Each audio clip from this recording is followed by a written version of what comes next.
Hola a todos, soy Giancarlo Rodríguez. Hoy vamos a viajar en el tiempo para entender cómo se forjó la Colombia moderna.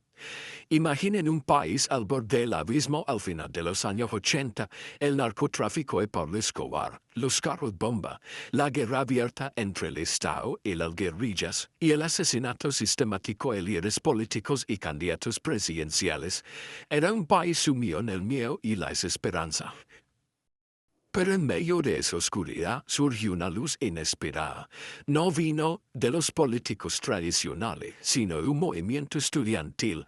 Habló el movimiento de la séptima papeleta. En las elecciones de 1990 propusieron una idea simple, pero revolucionaria: incluir un voto adicional, una séptima papeleta para convocar una Asamblea Nacional Constituyente. Esta acción casi clandestina al principio fue la chispa que encendió la creación de la Constitución Política en 1991. Esta no fue solo una reforma legal, fue un pacto de paz, un intento de refundir la nación sobre pilares de apertura democrática, pluralismo y fundamentalmente el reconocimiento de Colombia como un Estado social de derecho y multicultural.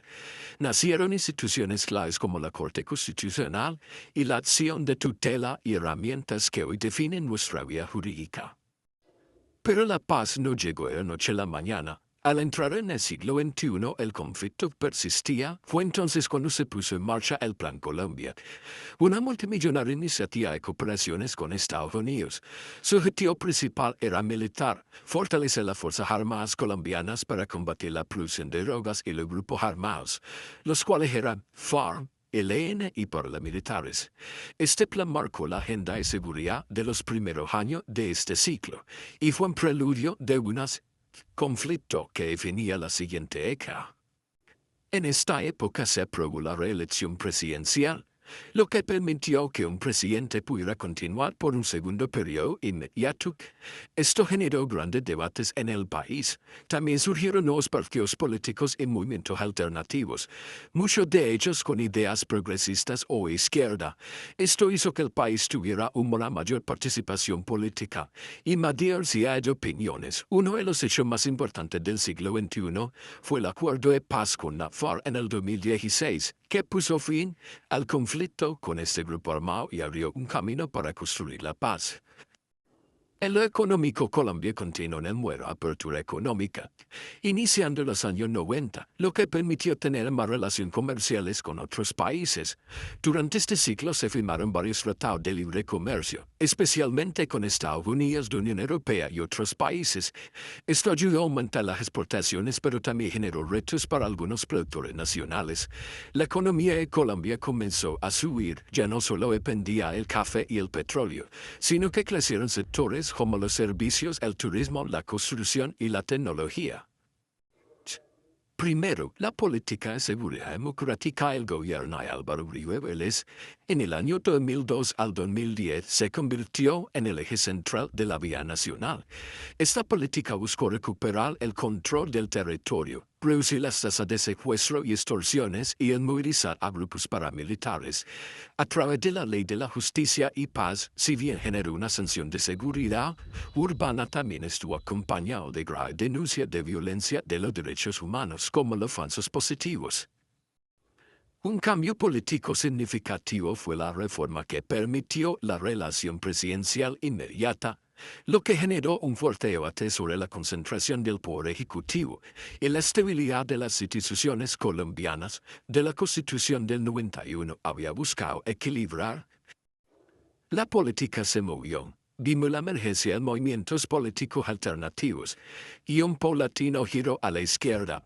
En el espectro político, partidos tradicionales se fragmentaron y nuevas fuerzas lideradas por una figura como Gustavo Petro comenzaron a ganar terreno en alcaldías, curules y reflejando un descontento social creciente.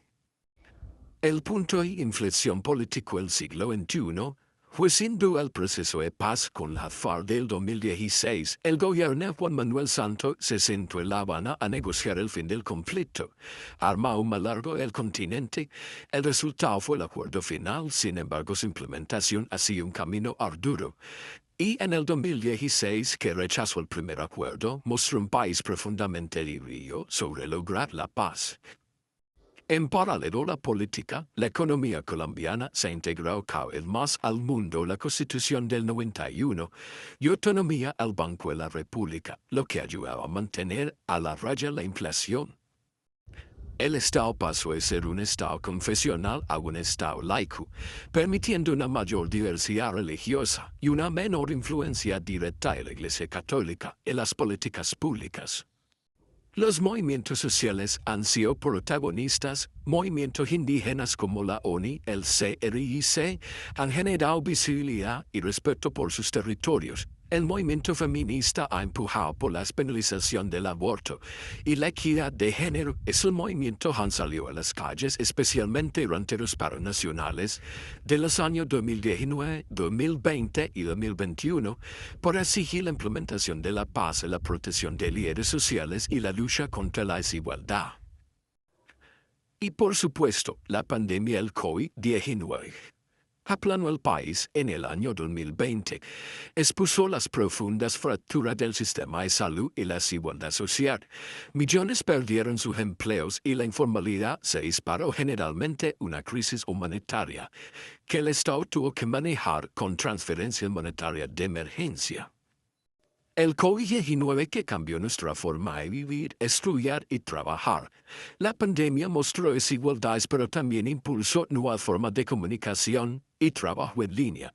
Finalmente, después del proceso de paz, con la FARC, muchas zonas del país comenzaron procesos de reconstrucción y participación comunitaria. Todos estos acontecimientos no son abstracciones históricas, tienen un impacto directo en nuestro territorio. ¿Cómo influyen hoy? La paz del 2016 atrae una relativa calma a muchas zonas del país, permitiendo que la gente del campo regrese a sus tierras, aunque la seguridad sigue siendo frágil, con la presencia de grupos desistentes. La apertura económica se siente en la industria local de Yumbo, un municipio industrial por excelencia. Los TLC abren mercado, sí, pero también exigen una competitividad feroz que presiona a las pequeñas y medianas empresas. Los movimientos sociales que vimos en el nudo de esta historia se manifestaron con fuerza en las calles de Cali y de Yumbo durante los paros del 2021, demostrando que la ciudadanía empoderada por las herramientas de participación de la Constitución del 91 exige un cambio real y sus condiciones de vida mejoren. Colombia es hoy un país más complejo, más plural y quizás más consciente de sus derechos que en el 1991. En camino a la transformación ha sido doloroso y lento, pero la resiliencia del pueblo colombiano sigue siendo la fuerza motriz de esta historia. Todos esos acontecimientos han tenido impacto en mi territorio, en mi comunidad y en la forma en que vivimos. Los cambios políticos afectan la seguridad y la participación ciudadana. Los cambios económicos influyen en el empleo y las oportunidades. Y los cambios sociales muestran que cada vez hay más personas que buscan un país más justo y más unido. La historia del siglo XXI sigue escribiéndose y nosotros somos parte de ella. El desafío sigue siendo el mismo que plantearon los estudiantes de la séptima papeleta. Construyeron un país donde la vida, la justicia y la paz sean finalmente una realidad para todos. Muchas gracias por acompañarme en este video. Espero que esta explicación sencilla te haya ayudado a entender los principales procesos políticos, sociales y económicos de Colombia en el siglo XXI. Hasta pronto.